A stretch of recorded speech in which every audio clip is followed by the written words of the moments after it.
پہنچنے میں کچھ وقت لگ گیا الحمدللہ، مگر اللہ تعالیٰ یہی میرا مقدر رکھے تھے الحمدللہ آج آپ لوگوں کے بیچ میں اسی ضمن میں آیا ہوں. اور بیسیکلی میرا اب یہاں پہ فی الوقت ایک وزٹ ویزا ہے اور میری لیکن خواہش ہے کہ یہاں سے واپس ہونے سے پہلے یہ دعوتی پیغام کو عام کروں آپ لوگوں کے درمیان انشاءاللہ. اور ذاکر نائک میرے لیے اس فیلڈ میں 9 سال سینئر ہیں یہ فیلڈ کے، وہ آپ ان کے اور میرے لیے شیخ احمد دیدار دونوں کے بھی کامن استاد ہیں سمجھیے آپ ماشاءاللہ. اور IREF جو ہمارا جو ادارہ حیدرآباد میں ہے یہ ذاکر بھائی کی کوئی برانچ نہیں ہے، انڈیپینڈنٹ آرگنائزیشن ہے لیکن کانسیپٹ سیم ہے، یعنی کہ جو کام کا طریقہ کار یا انداز ہے وہی ہے الحمدللہ. جو شیخ دیدار کا تھا ان کا بھی وہی ہے، میرا بھی وہی ہے الحمدللہ. اور فی الوقت میں یہاں پر جو ہے اپنے بس رمضان کے بعد کے پروگرامس کی تشہیر کرنے کے لیے حیدرآباد میں ہمارا ایک بہت بڑا پروگرام ہونے والا ہے اکتوبر میں انشاءاللہ. آپ لوگ تو واقف ہوں گے کہ حیدرآباد میں نیا امریکہ کا قونصلیٹ جنرل کھلا ہے، جنرل کا آفس کھلا ہے. تو US قونصلیٹ جنرل اس کے مہمان خصوصی اور ہمارے آندھرا پردیش کے ریاست کے جو وزیر اعلیٰ ہے chief minister of Andhra Pradesh, یہ دونوں انشاءاللہ اس میں شرکت کریں گے. اور اس کا عنوان ہے peace to the world and Islamic vista, یعنی اسلامک ویو پوائنٹ. اس عنوان پر تقریر ہے انشاءاللہ. تو اس کی تھوڑی تشہیر اور اس کے لیے آپ لوگوں سے امداد. اور ساتھ میں ہمارا یہ حیدرآباد میں ایک بڑے اسکول کا پروجیکٹ ہے جس طرح ڈاکٹر ذاکر نائک کا اسکول ہے، کیونکہ حیدرآباد ہندوستان کے ان شہروں میں سے ایک ہے، واحد شہر ہے جہاں پہ مسلمانوں کی آبادی غیر مسلمانوں سے زیادہ ہے. اور اس کے باوجود بھی جس طریقے سے یہ کانسیپٹ کا ایک اسکول چاہیے جہاں پہ CBSE سلیبس کے ساتھ ساتھ بچوں کو جو ہے دینی تعلیم کی بنیادیں اور ان میں یہ دعوتی جذبہ پیدا کریں، اس سلسلے میں ایک اسکول کے لیے بھی ہم لوگ یہاں پہ پروموٹ کرنا چاہ رہے ہیں، آپ لوگوں کے بیچ میں اس کا تعارف دینا چاہ رہے ہیں ماشاءاللہ. تو اس سلسلے میں بھی آیا ہوا ہوں میں ماشاءاللہ، اور یہاں پہ پروگرامس کے سلسلے میں بھی آیا ہوا ہوں الحمدللہ. یہ میرے بنیادی وجہ آنے کی میرا مقصد ہوگا یہ تھا الحمدللہ.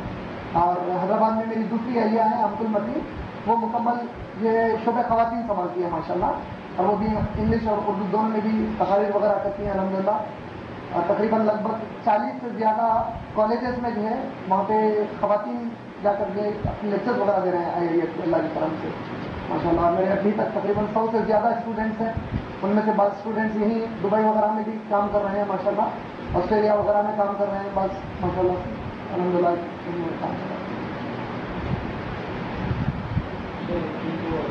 آپ نے کہا کہ ان کو دعوت کریں، آج ادھر کو لے کر مسلمان ہی سنت کی پیروی نہیں کر رہا، اور جب ہم کو دعوت دیتے ہیں تو اس طرح سے ہم کو پیچھے چھوڑا کے بھاگتا ہے کیا؟ بھائی نے سوال کیا ہے کہ میں نے کہا کہ غیر مسلمانوں میں دعوت کا کام کرنا چاہیے، لیکن وہ کہہ رہے ہیں کہ ہم دیکھتے ہیں کہ کئی مسلمان ایسے ہیں جب ان کے سامنے سنت کا صحیح طریقہ پیش کیا جاتا ہے تو وہ لوگ اس سے منہ پھیر کر بھاگ رہے ہیں. تو ایسے حالات میں ہمیں کیا کرنا چاہیے؟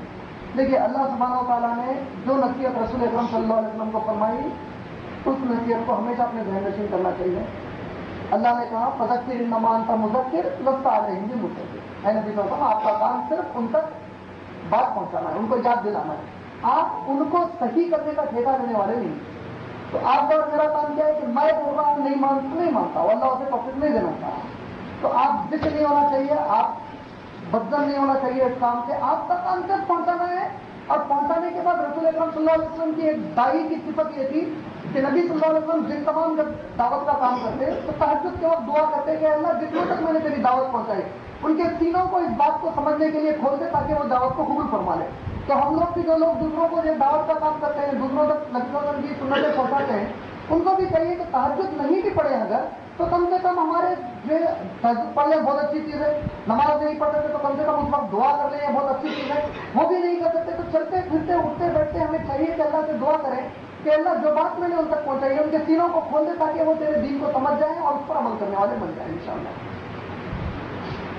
ٹھیک ہے، اس کے علاوہ اللہ نے کوئی آپشن ہمارے سامنے نہیں رکھا، بس یہی کہ آپشن ہے کہ بات پہنچا دعا کرو ختم.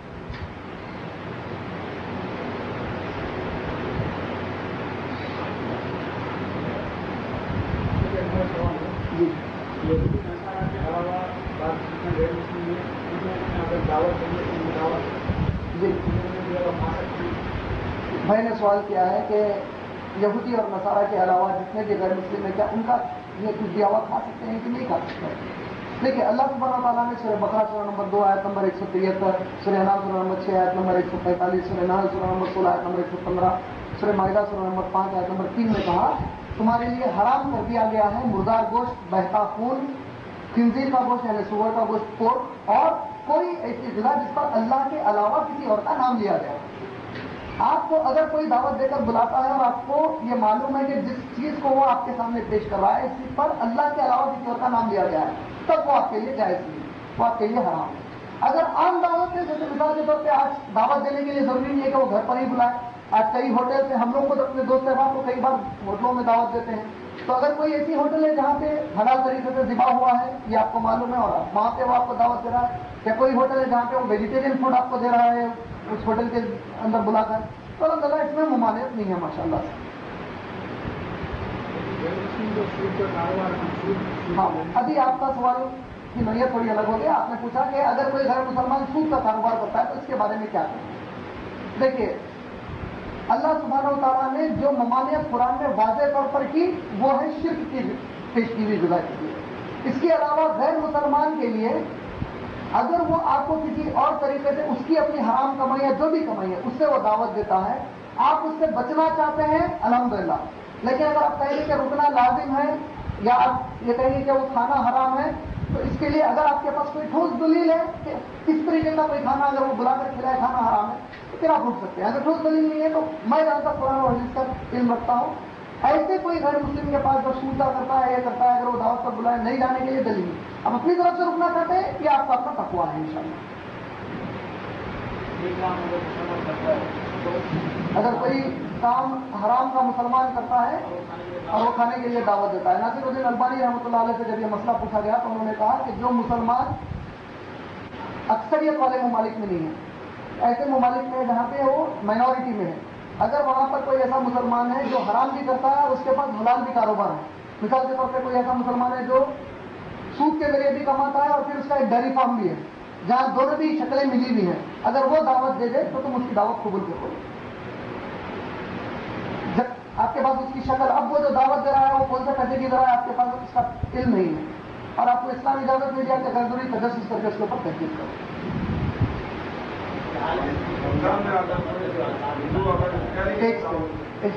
جی جی نہیں, آپ پوچھے جی.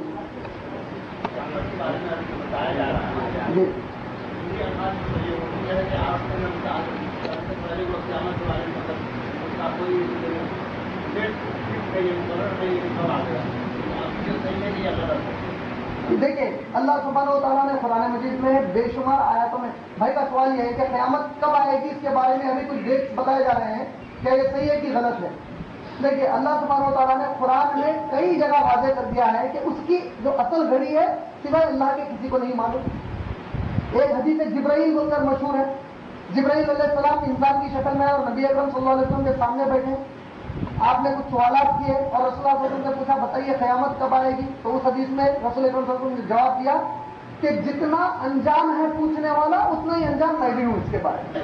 تب اس کے بعد اب ہمارے کو ڈیٹ بتا لو یا پوری واچ لا کے رکھ دو, ہمارے سامنے کوئی اہمیت کا نہیں. ہمارا ایمان قرآن حدیث پر ہے, دونوں نے واضح کر دیا کہ وہ گھڑی متعین نہیں ہے, سوائے اللہ کے کوئی نہیں جانتا تو کوئی نہیں جانتا انشاءاللہ. جی بھائی جی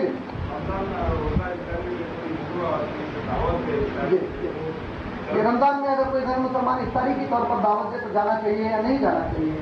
دیکھیے, جہاں تک آپ کو دعوت کا معاملہ ہے اس سے رکانے کی کوئی دلیل نہیں ہے. اگر کوئی کہتا ہے نہیں جانا چاہیے تو اس کو دلیل دینا پڑے. اسلام میں کوئی بھی معاملے کو اگر آپ حرام کرتے ہیں تو حرام میں میری فہم پہ اور سمجھ پہ نہیں کر سکتا, میں ایسا سمجھ رہا ہوں اس کی تشریح ہے, تعبیر ہے, تفسیر ہے, کر کے نہیں کر سکتا. حرام کرنے کی اجازت صرف اللہ کو یا اس کے رسول کو ہے صلی اللہ علیہ وسلم. اب اگر میں کسی کو رکاؤں گا اس سے تو مجھے دلیل دینا پڑے گا کہ اس دعوت میں تم نہیں جا سکتے, کیونکہ اسے رسول اللہ صلی اللہ علیہ وسلم نے حرام کیا, اسے قرآن نے حرام کر دیا ہے. اگر میں یہ دلیل نہیں دے سکتا تو ہر ایسی چیز جس میں میرے پاس اللہ کی اور اس کے رسول صلی اللہ علیہ وسلم سے دلیل نہ ہو, میں کسی اور کو حرام کہنے کا دعویٰ نہیں کر سکتا. اگر کوئی غیر مسلمان دیتا ہے اور آپ کو معلوم ہے کہ اس کی کمائی میں کوئی ایسی چیز آپ کو نہیں دکھتی ہے, الحمدللہ یہ ایک ذریعہ بن سکتی ہے اس تک دین اسلام کی دعوت پہنچانے کا, تو الحمدللہ جانے میں کوئی ممانعت نہیں.